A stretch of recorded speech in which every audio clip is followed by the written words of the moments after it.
Welcome back to Toffee Blues, your source for all things Everton. I'm Ollie Hayes, today joined by Paul McAllister, and today we're talking all things the Friedkin Group. Talking about the recent news that the Bobble brought to us yesterday about FA approval and various tests that the Friedkin Group have passed, and just basically talking about our broad opinions on the Friedkin Group and everything that we're hearing coming out of Italy. But Paul, how are you, mate? Yeah, not too bad, mate. Busy at the moment. Got a lot going on. And Everton don't make the weekends any easier when they're putting in not inspiring performances. And I'll be nice and say it that way. So, yeah, it's just a lot's going on. And especially when you're an Evertonian, it just feels like even if you've got a quiet personal life, your life's never fully smooth, is it? Just the ups No. and downs of following the Blues. No, true, true. I mean, listen, we've got some takeover news on the horizon, whether it's positive or negative, we'll get into it, won't we? But we'll start with the Premier League approval. That's definitely a positive thing about the Freaking Group, isn't it? It's something that 777 didn't pass at all when they were in the process of trying to take over Everton. So this has surely got to be a positive step in the right direction. Yeah, it's inching closer, isn't it? It feels like it's been going at snail's pace for the last couple of weeks. But whenever these takeovers happen at any club, they very rarely happen in the space of a fortnight or a month. It normally takes maybe 6, 7, 8 weeks, and that's even for owners who have got all the cash and they don't have anything to hide. So when the Freaking Group and were announced as the people who had agreed a deal with Bashiri to buy his shares, people were saying at the time, the journalists who are in the know and have got experience of covering these sort of takeovers, that it would probably be December at the earliest. And we're in the middle of November now, so it feels like we're on the home straight. But just given the situation that's been going on with Everton over the last few years, we kind of just want things instantly, don't we? We want to just we just want rid of Mashiri Hmm. yesterday. Fans are just desperate to wake up to that news that he's gone finally, and that there's a new regime officially in place. And when if that news breaks, it just feels like the club can take a massive breath and just Hmm. start a new era, and the club can just become something that fans of a certain generation have just never experienced. Because if you're an Evertonian and you're probably under 50, you probably don't remember what Everton was like prior to having Peter Johnson. And it just feels like the Yeah. last three owners Everton have had have all in different and um, measure of ways have just failed and caused problems Hmm. for the club. There was Peter Johnson, there was the long tenure of Ken Knight, and there was Mashiri. It just feels like it's been one bad owner and chaos always on the horizon. So fans are just looking forward to having the first foreign owner, really, the first sort of major conglomerate own the club, because Mashiri's an Iranian, but he's always been based in the UK. Everton are just one of the last few clubs in English football that are not owned by just an outside group Hmm. from the US or the Southeast, the Middle East. So yeah, it'll be a brand new start for the club, and fans can't wait for it to come soon enough.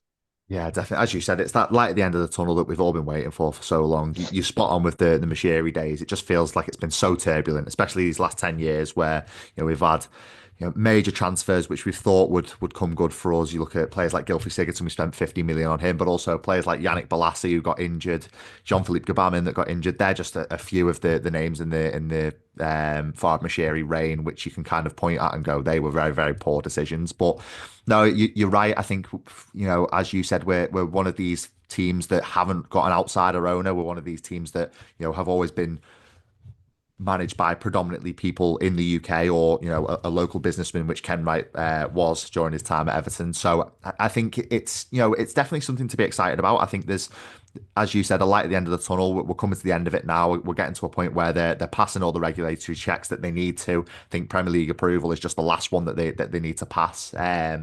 But obviously, we're looking at turbulent times over in Rome, in obviously the Italian capital, and that is a team that is owned by Dan Friedkin and the Friedkin Group themselves. So there's a lot of speculation, isn't there? There's a lot of speculation on the kind of owners they are, if they're going to bring stability, if they're going to bring positive financial decisions. But the news coming out of Rome doesn't look too good, does it? It looks very turbulent and maybe just a Mashiri wrapped in an American flag. Yeah, if you ask a Roma fan, the Freaking Group are basically their version of Bashiri, where they came into loads of optimism and loads of grace, and people were willing to give them a chance. And with the best will in the world, it just seems like no matter what they do, no matter how much money they spend, or whose advice they listen to, and what decisions they make, they just can't seem to get things on the right track. Um, some of that's their fault, some of it's not their fault. If we we delve into it. But as you said, it just feels like it's absolute chaos in Rome. The moment they not chaos to the point where Rome are battling are having relegation battles every other season. I might add, like it's been the case at Everton. Roma are still very much a team in the top half of Serie A, and have been getting in Europe every year, some form of Europe ever since the Friedkins turned up. But yeah, it just feels like at the moment they just can't seem to get themselves off it feels like they're on the teacups, isn't it? They're just Yeah. spinning around, and they just can't seem to get the legs under them. There was the push the boat out for Mourinho, but there was Mm. always the problem when you hire Mourinho. There's always the gamble that you're going to be the club Mourinho is that managers rather than just the club where Mourinho was manager.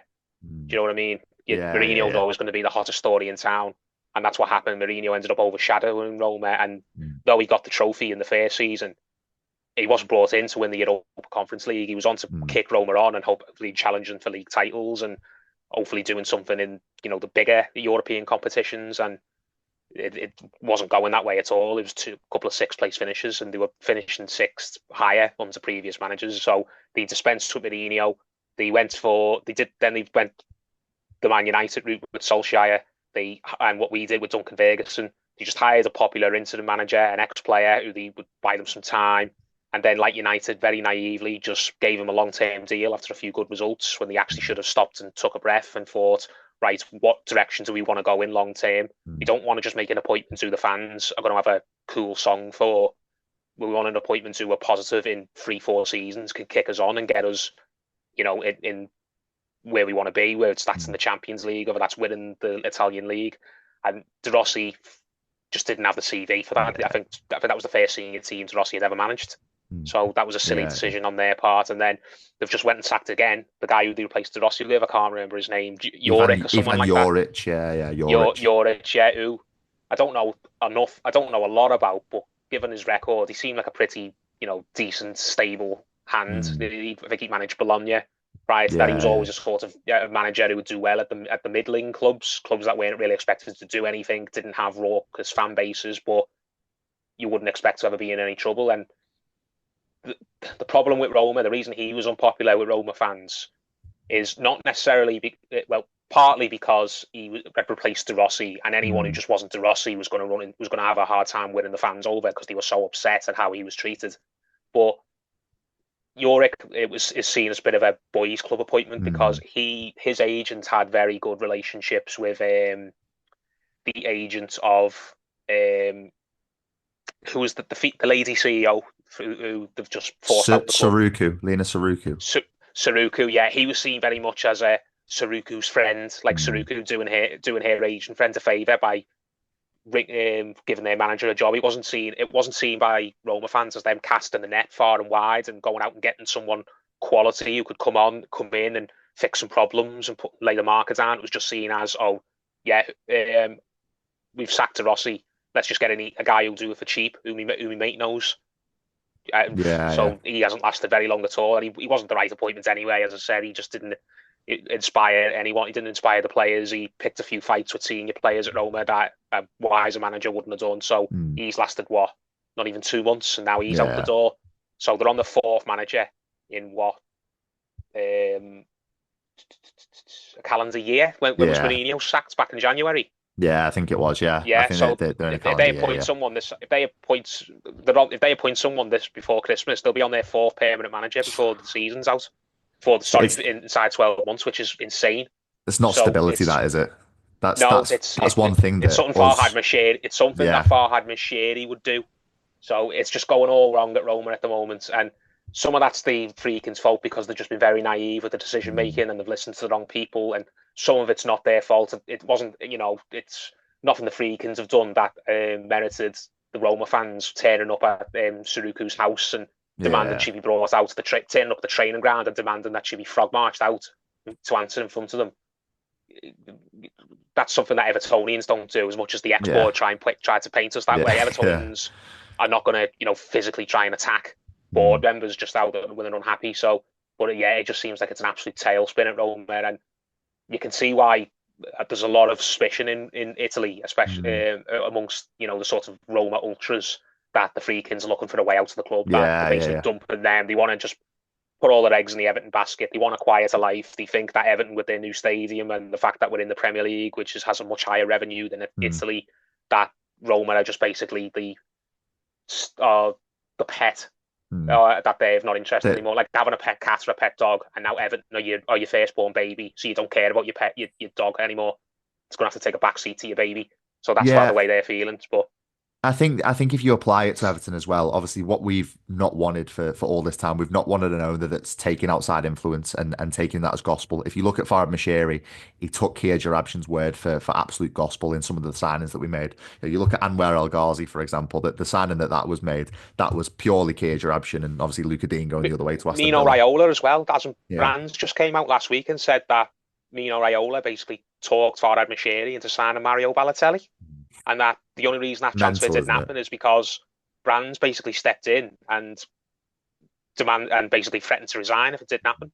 Yeah. So imagine if imagine Farhad Moshiri had always gotten his way, sort of thing. Mm. That is living proof that he's probably more mental than we even gave him credit for. He wanted Mario Balotelli and Moise Kean leading Everton's line. He was convinced that at one point that was a good idea and needed just someone with half a brain to step in and stop him. So yeah, as I said, for all the best will in the world, like Moshiri had in the early days, like the Friedkin seem to have at Rome, no matter how much money they spend, no matter how good their intentions are, they just can't seem to even make a good decision by accident.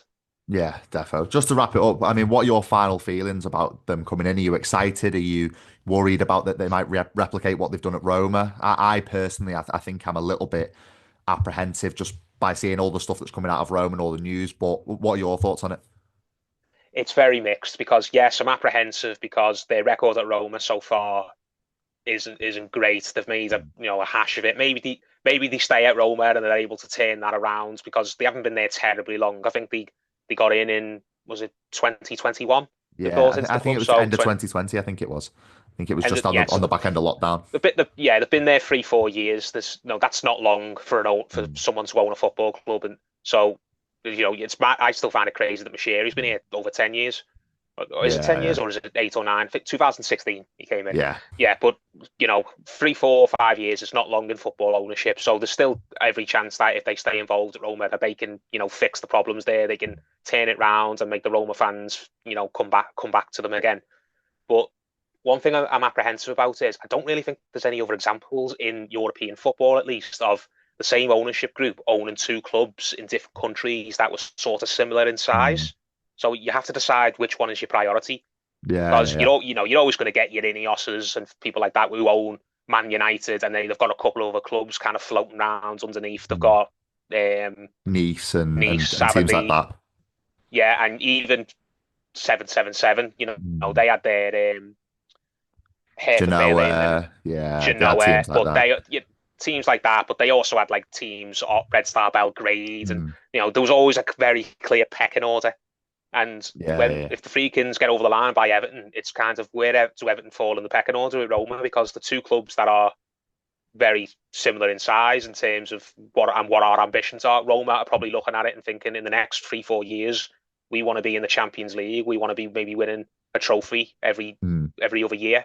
We want to at least be in the hunt for trophies every season. And that's the same with Everton. I think in the next 5 to 10 years, if everything goes well, we'd be hoping to get back in Europe. We'd be not expecting to win the league, but we want to be winning, challenging for cups and being in the Champions League or the Europa League consistently. We want to have great players and Mm. who maybe we buy very, very young and they end up being people we sign down for 5 6 year deals because it will happen. There'll be at one point where the Freakins, you think, will have a player who is ready to sign, and maybe he goes to Roma, and Everton fans are looking, thinking, well, we would have loved him. Why did they send him to Roma? Why isn't he here instead? Yeah. And vice versa. Maybe Creates Everton a get a player, divide, and doesn't Roma it? turn around. Yeah, and Roma will turn around and go, why is he playing for Everton? He should be over here. He could be the difference between us finishing above AC Milan and us finishing below AC Milan, Yeah, etc. definitely. So it's going to happen. But what do they prioritise? They've got Rome, who are in that that iconic city, and they're in that famous grounds, the Stadio Olimpico, Yeah. and then you've got Everton, who are not as fashionable a city, but have a brand new state of the art stadium. We're in the league that has got all the money, the TV revenue. We're in the league that has probably the higher reward, the higher Yeah, the higher definitely. Yeah, the higher ceiling. So you just wonder, don't you? yeah, you Who are they do. going to prioritise? So You I'm do. apprehensive, but surely anyone at this point's got to be better than Farhad Yeah, Moshiri definitely. for all the stuff the Friedkins have got wrong. The Friedkins haven't ever gone on the radio and embarrassed themselves like hello Jim and stuff like that. They haven't, kept stupid old, cronies around like Yeah, yeah, Moshiri did with the Expos. The Friedkins and they can turn around and say that they have at least won a trophy at some point, which yeah, is definitely. stuff that Moshiri hasn't done and something no Yeah. Everton owner has done for Mm. 30 years nearly. So yeah, I'm apprehensive, but you've got to view it as glass half full, haven't you? At least it's not far ahead. Yeah, definitely. Well, it's going to be interesting to see how it all pans out. I'm hoping that once it's over the line, it's just a new chapter, isn't it? It's a new start for the club, and fingers crossed we can kick on in the right direction. But Paul, it's been great to hear from you today. Thanks for all your thoughts. It's been really good. Cheers, mate. Make sure you like, comment, subscribe. Let me know your thoughts in the comments about the Friedkin Group. Are you apprehensive? Are you excited about them coming in? But that's all we've got time for today. Speak to you soon.